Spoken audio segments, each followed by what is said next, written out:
Hello friend, welcome back to my channel नारी की दुनिया। ये मेरा 6 फरवरी का व्लॉग है। तो हर हाउसवाइफ की तरह मेरी भी दिन की शुरुआत किचन के साथ होती है और सुबह अपने हस्बैंड के लिए मैं ब्रेकफास्ट और लंच बनाती हूँ, तो वो मॉर्निंग में ही चले जाते हैं। तो मेरा बाकी सारा टाइम पूरा ही रहता है कि मैं मैक्सिमम टाइम पढ़ाई करूँ। एटलीस्ट अभी तो मैं अपने आप को 4 से 5 घंटे दूँगी कि हाँ, मैं केवीएस के लिए तैयारी कर रही हूँ तो 4 से 5 घंटे दूँ मैक्सिमम, जितना भी सिलेबस हो जाए। क्योंकि हमारा दिन हर दिन एक जैसा नहीं होता। जो जिनकी बात शादी नहीं हुई है उनके लिए हर दिन एक जैसा होता है, लेकिन हमारे लिए हर दिन एक जैसा नहीं होता। किसी दिन कुछ हो जाता है और किसी दिन हस्बैंड की छुट्टी होती है, तो इतना प्रॉपरली नहीं पढ़ पाते। और किसी ने कहा था कि उनके 2 बच्चे हैं और मतलब छोटी बेटी है, उनके साथ कैसे पढ़ाई को मैनेज करें। तो मैं आपसे ये कहना चाहूँगी, आप कोशिश करो 2 से 3 घंटे निकाल लो। अभी तो केवीएस का आने में टाइम है, तो आप 2-3 घंटे डेली डेली देना स्टार्ट करोगे तो आपको बहुत सारी चीज़ें याद हो जाएंगी। और जब पेपर पास में आने लगे तो कोशिश करना कि या तो अपने घर चले जाओ, मायके चले जाओ। 1 महीने की बात है, 1 महीने थोड़ा सा एफर्ट डाल लेना, या उस टाइम अपने किसी रिलेटिव्स को अपने बेबी को संभालने के लिए दे देना, जो आप मैक्सिमम टाइम पढ़ाई कर सकते हो। अभी तो आप ससुराल में रह के भी अच्छे से पढ़ाई कर सकते हो, 3 घंटे तो आप ससुराल में भी निकाल सकते हो। और किसी ने मुझसे पूछा था कि भाई आप अकेले रहते हो क्या? हाँ, मैं अपने हस्बैंड के साथ यहाँ पे अकेले रहती हूँ, तो वो जब चले जाते हैं तो मेरे पे बहुत सारा टाइम बचता है। तो उसके बाद जो भी घर का सारा काम निपटा के मैक्सिमम टाइम मेरा पढ़ाई के लिए जाता है, जितना मेरी पढ़ाई होती है। और उसके बाद मैं बाकी के सारे काम करती हूँ। तो यहाँ मैं फर्स्ट स्टडी स्लॉट करने आई हूँ, तो फर्स्ट स्टडी स्लॉट में ये कंप्यूटर के नोट्स हैं मेरे, तो मैं यहाँ पे कंप्यूटर पढ़ रही हूँ। और मैंने अपने नोट्स केवीएस के टाइम पे बनाए थे, और मेरे से किसी ने ईवीएस के नोट्स के लिए भी कहा था, तो मैं ईवीएस के नोट भी पीडीएफ बना के सेंड कर दूँगी टेलीग्राम पे। तो मुझे अच्छे से याद है, मैंने कंप्यूटर जब आंसर की आई थी, मैच करे थे, तो कंप्यूटर मेरे 5 आउट ऑफ 5 थे। और मतलब मुझे इतने अच्छे से कंप्यूटर आता भी नहीं था अभी, लिटरली कि मैंने कभी कंप्यूटर नहीं पढ़ा था, मुझे अच्छे से बिल्कुल भी नहीं आता था। बस मुझे ये था कि जो जो टॉपिक दिया वो मुझे जहाँ से भी मिल गए, मैं उनके नोट्स बनाए और उनके अकॉर्डिंग मैक्सिमम क्वेश्चन प्रैक्टिस करे। मेरे या इसे अच्छी बात मान लो, बहुत लोग क्वेश्चन प्रैक्टिस करने से, टेस्ट लगाने से डरते हैं। मेरे को जितने भी टेक्स्ट बुक में टेस्ट थे उस टाइम 20 अवेलेबल थे, मैंने 20 में से 19 लगाए थे। एक नहीं लगा पाई थी क्योंकि याद कर बहुत सारी चीज़ें थी, बट मैंने सारे के सारे टेस्ट करे थे, उन्हें डीपली एनालाइज किया था कहाँ मेरी गलती हुई, किस क्वेश्चन से गलती हुई। और जहाँ भी अगर क्या होता है, जब हम मॉक टेस्ट लगाते हैं, बहुत सारे बच्चे मॉक टेस्ट नहीं लगाते। वो सोचते हैं नंबर कमाएंगे या डरेंगे। तो देखो, मॉक टेस्ट तुम्हारा कोई रियल एग्जाम नहीं है। अगर तुम्हारे अभी 110 नंबर भी आ रहे हैं ना, तो तुम जोन में हो कि हाँ, तुम्हें बहुत कुछ आता है। और धीरे धीरे जब मैंने मॉक टेस्ट लगाए थे, स्टार्टिंग में तो मेरे 120 ही नंबर आए थे, फिर धीरे धीरे धीरे धीरे जाके वो बढ़े थे। जितने मेरे रियल में नंबर आए थे उतने तो मेरे कभी मॉक टेस्ट में आए ही नहीं। रियल में तो मेरे 141 नंबर थे, मैं रिटर्न में बात करूँ, लेकिन मेरे 140 भी नहीं आए कभी भी मॉक टेस्ट में। हाँ, 135 तक आ गए थे, 136 भी आए थे, तो कॉन्फिडेंस था हाँ मैं कर लूँगी।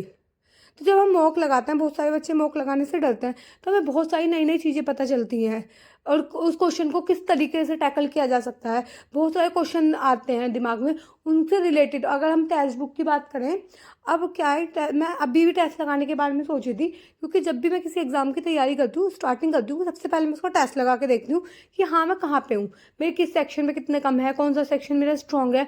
बट मैं टेक्स्ट बुक के ऑलरेडी सारे टेस्ट लगा चुकी हूँ, तो मैं सोचूँ कोई किसी और अदर ऐप पे सारे एक टेस्ट लगा के देखती हूँ कि अभी फ़िलहाल मैं कहाँ हूँ, मुझे किस एरिया में मेहनत करने की ज़रूरत है। क्योंकि देखो, केवीएस हुए 2 साल हो गए, तो ये मेरे सब 2 साल पुराने नोट्स हैं।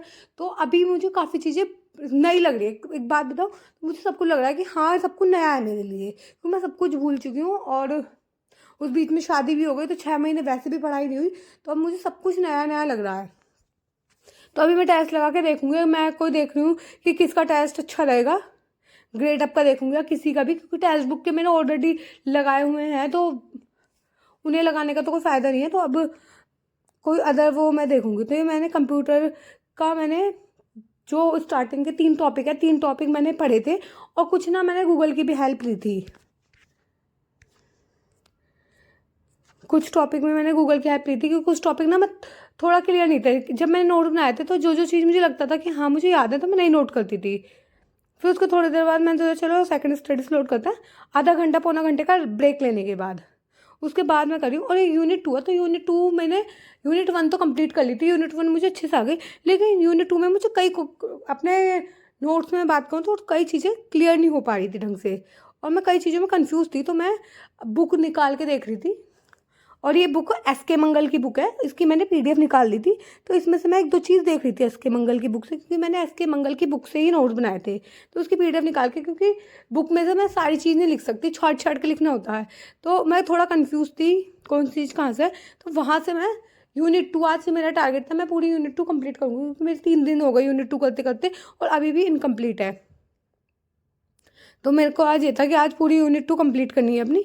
तो मैंने सारे जो भी थे सारे टर्म्स देखे कि हाँ, फिर मुझे अच्छे से समझ में आया, और मैं यूनिट 2 के जल्दी से नोट्स प्रोवाइड करा दूंगी, क्योंकि मैंने सारे निकाल लिए और सारे पढ़ लिए हैं, तो सारे सीक्वेंस वाइज लगे हुए हैं। तो मैं कल उसकी पीडीएफ बना के टेलीग्राम चैनल पे अपलोड कर दूंगी, आप भी देख लेना, और एक बार मैं बता भी दूंगी किस तरीके से मैंने बनाए हैं, तो आपको भी ईजिली हो जाएगा। और हाँ, किसी को जो सचिन सर का बैच था, उन्होंने जो पीडीएफ प्रोवाइड कराई थी वो चाहिए तो बता देना। जब उन्होंने केवीएस का बैच लिया था, मेरे को किसी ने भेजी है सचिन सर की, बट वो मेरे किसी काम की नहीं है, क्योंकि मैंने अपने नोट्स अपने अकॉर्डिंग बना रखे हैं। अगर किसी को सचिन सर की पीडीएफ चाहिए केवीएस की पेडागोजी की, तो मुझे बता देना, मैं टेलीग्राम पे शेयर कर दूंगी, तो किसी का बेनिफिट हो जाएगा। क्योंकि हिंदी इंग्लिश दोनों में, और जो मेरे नोट्स हैं वो इंग्लिश में, मुझे हिंदी में मैं नहीं पढ़ती, मुझे हिंदी में समझ में नहीं आता, मेरे मोस्टली नोट्स इंग्लिश में मिलेंगे। मैं जीएस वगैरह हिंदी में पढ़ लेती हूँ, लेकिन जो मैक्सिमम चीज़ मैं इंग्लिश में ही पढ़ती हूँ। तो जो चीज़ मैं इंग्लिश में पढ़ती हूँ, तो वो मुझे मतलब वो बोल सकता है कि अपना कंफर्ट जोन होता है, इंग्लिश में जल्दी से याद हो जाता है। अगर मैं बात करूँ कि हिंदी की, हिंदी में शायद वो चीज़ें इतनी हार्ड लगती है, तो इंग्लिश मुझे और ऐसा नहीं है मैं हिंदी में इंग्लिश मीडियम से पढ़ी हुई, मैं यूपी बोर्ड से पढ़ी हुई हूँ, लेकिन मैं इंग्लिश में अच्छे से समझ लेती हूँ, और इंग्लिश में ना ज़्यादा कंटेंट भी अवेलेबल होता है। अगर हम बात करें हिंदी में कम चीज़ें अवेलेबल होती हैं। तो यहाँ मैंने आईसीटी के बारे में थोड़ा सा देखा था, क्योंकि मैं अपना क्लियर नहीं थी आईसीटी के बारे में, और 3-4 टॉपिक देखे थे, और देखने के बाद उनको मैंने अपने आप मैच किया था कि हाँ, मेरे समझ में आ रहे हैं। और फिर शाम हो गई थी, शाम होने मैं अब थोड़ा घूमने भी जाना स्टार्ट कर दिया है, चलो 1 घंटा 2 घंटा वॉक कर ही आया करो, अच्छा रहता बॉडी के लिए भी। तो मैं थोड़ी देर घूमने आ गई थी। तो अब जैसे अब आप पढ़ रहे हो, तो पढ़ते पढ़ते अगर मान लो आप बोर हो रहे हो, तो थोड़ी देर बाहर घूम लो, छत पे घूम लो, या जैसा भी लगे। तो दिमाग में ये नहीं है कि हम पढ़ना ही है, पढ़ना ही है। मतलब अभी एग्जाम भी नहीं है, नोटिफिकेशन भी नहीं आया है, बच्चे पूछते हैं कब आएगा नोटिफिकेशन। तो देखो, जब आएगा सबको पता चल जाएगा, अभी तो किसी को भी नहीं पता नोटिफिकेशन कब आएगा। तो मेरा ये रहता है कि हाँ, जितना मैक्सिमम पढ़ाई हो रही है, 2-3 घंटे भी अगर मैं पढ़ रही हूँ तो सफिशिएंट है। मैक्सिमम रहता है 2 चीज़ें मैं डेली 2 टारगेट कंप्लीट कर लूँ, तो उसमें 3-4 घंटे लगता है। अब तो अभी तो मैं इतना ही पढ़ रही हूँ, और जैसे पेपर नज़दीक आएगा तो मैं अपना जो स्पीड है वो बढ़ा लूँगी धीरे धीरे, क्योंकि मेरे ना इसके नोट्स बने हुए हैं, और मैं घर आ गई थी, और आज मैंने 4200 स्टेप चला है, 4225, तो काफ़ी अच्छा लगा मुझे। तो आज की वीडियो में इतना ही। अगर आपको वीडियो पसंद आई है तो वीडियो को लाइक करना, चैनल पे नए हैं तो